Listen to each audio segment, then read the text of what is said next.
Hey there, welcome back. We've been outside all week. It's been nice and sunny and dry, so we've been able to get quite a bit done outside.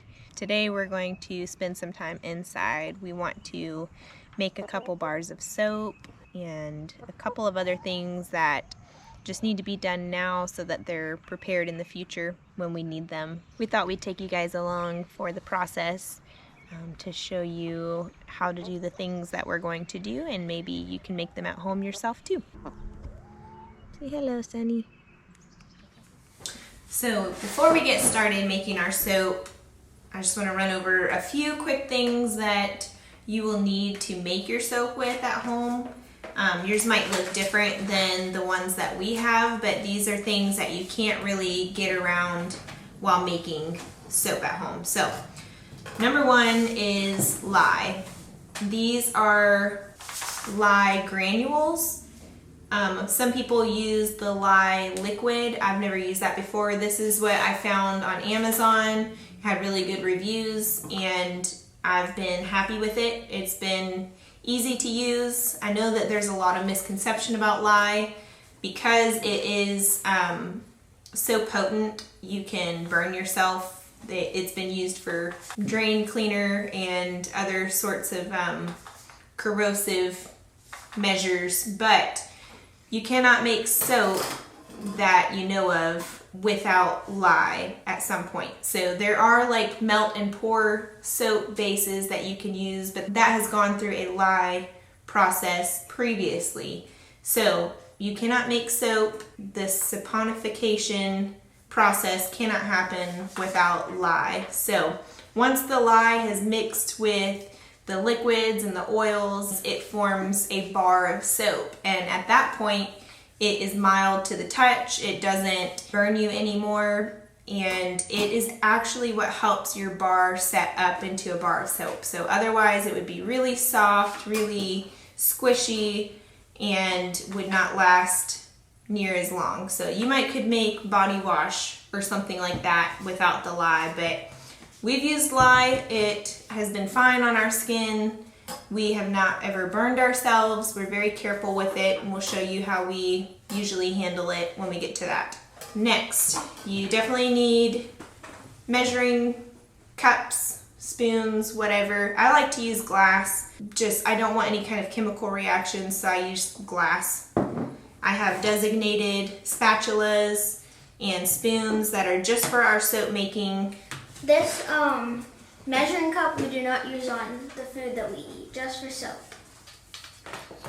I also recommend a food scale of some sort. This really helps you get the exact amount of ingredients. If you don't have the exact amount that the recipe calls for, then your soap might not set up like it's supposed to, or it might get too hard and crack. So a scale kind of takes the guesswork out of it. Then next we have an immersion blender. You don't have to have one of these, but it does make the job a lot quicker and more efficient. So whenever it's time to mix your solutions together, the more air that can get through it, the quicker it sets up. You can do it by hand, but like I said, an immersion blender really makes it a lot easier. Then you'll need your soap molds. So this is a traditional soap mold here. It is just a silicone form there. You'll pour your soap right inside. This wooden box helps it keep its shape. And then it does come with a lid to cover it to make sure no dust or anything settles in there. And some recipes actually call for you to cover it. So it has a lid. Once it's done, you just simply pop the mold out, and then you would use some type of cutter to cut your bars into the design or shape that you want to. Some people will use wire to cut with. It's just a little more even and precise. We just use our hand tools like we have. And you can also buy specialty soap molds, like one that we'll be using today. This has like honeycomb and a little honeybee on it. We found this at Hobby Lobby, and there's a plethora of soap molds online on Amazon to choose from. This one is probably the most efficient. You can make the most bars of soap at one time. This one we're going to have to probably split up into 2 batches just because we can't fit an entire batch of soap into one mold. But it is cute and it makes it fun. Other than that, you will need obviously whatever your recipe calls for, which most likely will call for types of oils such as olive oil, sunflower oil, castor oil, jojoba oil, almond, coconut. So whatever your recipe calls for, you'll need oils of some sort. You might need butters of some sort, like cocoa butter, or shea butter, mango butter. I'll be using some tallow in the recipe that I'm using, which is a rendered beef fat. It's actually the old school way of making soap. So I'm going to be trying that along with my goat's milk, like I said, which is in the freezer. And then of course anything else that you want to add to it, your fragrances. We like to use all natural essential oils that are not synthetic. We have some dried flowers that you can add for coloring or just decoration, and also some of your recipes might call for other coloring agents like a French green clay to give it kind of a greenish color. There are all kinds of different ways that you can color your soap. Reagan's going to be using carrot juice in hers to make it a tinge of orange. So you'll see how that goes. A good recipe book or an online recipe that's a trusted source is always a priority as well. So we'll be using Simple and Natural Soap Making by Jan Berry. I got this off of Amazon. I'll leave it in the links below. Other than that, that's really it. I mean, bowls, of course, to mix things in. If you want safety equipment, they do recommend you wear goggles and gloves and sleeves while you're working with lye. I haven't noticed that I really need to use the gloves and goggles and all that while working with lye. The way that we pour it, we do it outside, and we just try to not have any splashing or anything like that. And so far so good, everything's been okay. If it were a liquid, I might would do things differently, but what we do works for us, so we'll just stick to that.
lost my soap making partner.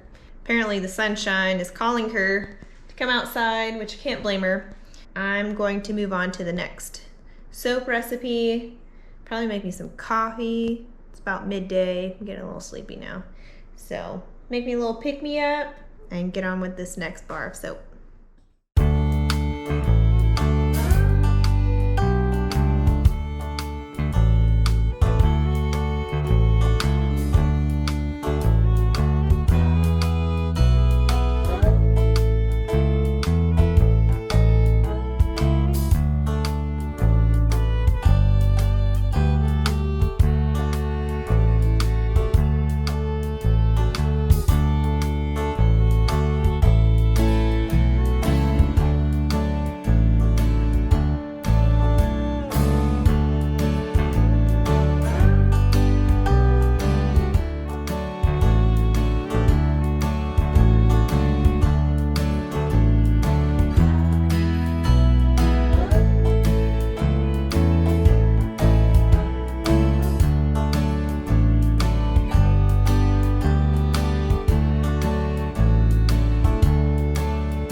you made it this far in the video, thanks for sticking around. We really appreciate your love and support. If you would, hit that like button, share it with your friends and family. Make sure you subscribe to the channel and hit the notification bell so you don't miss any of our upcoming videos. We hope you enjoyed this very long and productive day with us, and we will see you next time.